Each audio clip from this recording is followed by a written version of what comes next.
رحمان رمضان کی special transmission جس کے لیے ہمارے ساتھ تعاون کیا ہے capital smart city project by Habib Rafiq private limited نے۔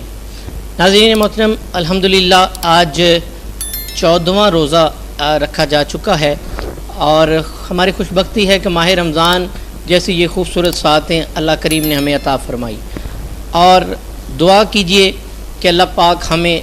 اس روزوں میں ایسے عمل کرنے کی توفیق عطا فرمائے جو ہم نے پچھلی زندگی میں نہیں کیے، پچھلی گزرنے والے رمضان شریف میں نہیں کیے۔ کوشش کیجئے جن لوگوں سے آپ کی محبت ہے ان سے بڑھ چڑھ کے محبت کریں۔ اگر آپ کے دل میں تھوڑی سی بھی کوئی کینہ ہے، تھوڑی سی نفرت ہے تو وہ ختم کر کے وہ دوریاں مٹا دیں اور ان سے محبت کیجئے۔ آج ہمارا ٹاپک تحمل، مزاج اور افو اور درگزر پہ ہم بات کر رہے ہیں۔ ہمارے ساتھ ڈاکٹر رانا ہدایت اللہ خان صاحب موجود ہیں، اور رویے ہی ایسے ہوتے ہیں جو انسان میں چینجنگ پیدا کرتے ہیں۔ حضرت مالک بن دینار رحمۃ اللہ علیہ، آپ ایک بہت بڑے ولی کامل تھے، بہت بڑے بزرگ گزرے ہیں۔ آپ جس علاقہ میں رہتے تھے، آپ کے مکان کے ساتھ ایک یہودی کا مکان تھا۔ اس یہودی نے آپ کو تنگ کرنے کی غرض سے اس نے آپ کے حجرے مبارک کے ساتھ ہی ایک بیت الخلاء ٹوائلٹ بنا لیا تھا، اور وہ اس ٹوائلٹ کے ذریعے وہاں پہ ایک اس نے پرنالہ بنا لیا جہاں سے وہ غلاظت جو تھی وہ وہاں سے پھینکتا تھا، اور تمام نجاست جو تھی وہ حضرت مالک بن دینار رحمۃ اللہ علیہ کے اس صحن میں آ کے گرتی تھی۔ جیسے ہی، کیونکہ اس کی مقصد تو اس کو تنگ کرنا تھا اور یہ تھا کہ وہ وہاں سے چلے جائیں۔ کچھ عرصہ تک وہ ایسے عمل کرتا رہا، کافی عرصے تک اس نے تنگ کیا، لیکن مالک بن دینار کی طرف سے اسے کوئی جواب نہ آیا۔ تو بالآخر وہ خود تنگ ہو گیا اور اس نے حضرت مالک بن دینار سے کہا کہ حضرت، میں آپ کا ہمسایہ ہوں اور آپ کو پتہ ہے کہ میں اپنے گھر سے آپ کی طرف میں نے ایک پرنالہ بنا رکھا ہے جہاں سے میں نجاست پھینکتا ہوں، کیا وہ آپ کی طرف پہنچتی ہے؟ تو حضرت مالک بن دینار نے کہا ہاں وہ میرے پاس پہنچتی ہے۔ تو اس نے کہا تو پھر آپ کیا کرتے ہیں؟ حضرت مالک بن دینار رحمۃ اللہ علیہ نے کہا کہ میں نے اس کے لیے ایک جھاڑو اور ایک ٹوکری لے کے رکھی ہے، تو وہ جب آپ پھینکتے ہیں تو میں اس کو اکٹھا کر دیتا ہوں اور پھینک دیتا ہوں۔ تو اس یہودی نے کہا کیا آپ کو غصہ نہیں آتا؟ حضرت مالک بن دینار رحمۃ اللہ علیہ نے کہا کہ ہاں غصہ آتا ہے۔ تو اس نے کہا پھر آپ کیا کرتے ہیں؟ تو حضرت مالک بن دینار نے کہا کہ وہ میں پی لیتا ہوں۔ اس نے کہا پی لیتے ہیں؟ آپ نے فرمایا کہ ہاں میرے رب نے فرمایا ہے کہ غصہ پی لینا چاہیے، اور اللہ کی بارگاہ میں وہ سب سے اچھے لوگ ہوتے ہیں جو غصہ پی لیتے ہیں۔ تو اس یہودی نے کہا کہ اگر آپ کے دین میں ایسا ہے،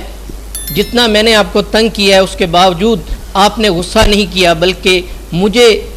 ایک تلقین بتائی کہ میرے دین میں یہ ہے کہ میرے رب نے کہا ہے کہ غصہ پی لینے سے وہ لوگ اچھوں میں شمار کیے جاتے ہیں۔ صحیح۔ تو اس نے کہا کہ مجھے فوراً مسلمان کر لیجئے۔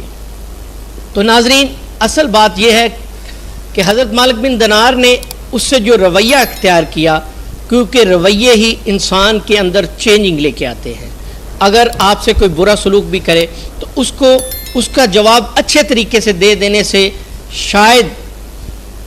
اس کے دل میں اس خوف اور وہ جو اس کے اندر برائی تھی وہ ختم ہو جائے، اور آپ کی اس اچھائی سے وہ اچھا کرنے لگ جائے۔ آپ کا کردار ایسا ہونا چاہیے کہ آپ کو دیکھ کے دنیا خود ٹھیک ہو جائے، جو غلط سوچتا بھی ہے وہ بھی پازیٹیو ہو جائے۔ بالکل بالکل صحیح کہا آپ نے۔ یہ آج ہمارا ٹاپک، ڈاکٹر صاحب ہمارے ساتھ موجود ہیں، تو ڈاکٹر صاحب سے ہم گزارش کریں گے کہ جیسے آج کا معاشرہ برداشت اور تحمل مزاجی ختم ہوتی جا رہی ہے، خاص طور پہ گھریلو جو اس وقت گھریلو صورتحال ہوتی ہے، والدین کا اولاد اب بات نہیں مانتی، اس حوالے سے ذرا خاص طور پہ ہمیں بتائیں کہ ان بچوں کے لیے کہ اپنے ماں باپ کے ادب کے ساتھ برداشت کرنا جو ہے۔ بڑا اچھا سوال ہے، کیونکہ اس میں گھریلو مسائل آ جاتے ہیں جی، تو اس میں ہمیں پھر وہی بات کرنی پڑتی ہے کہ اگر ہم دین اسلام سے آشنا ہیں اور ہم دل سے اس کی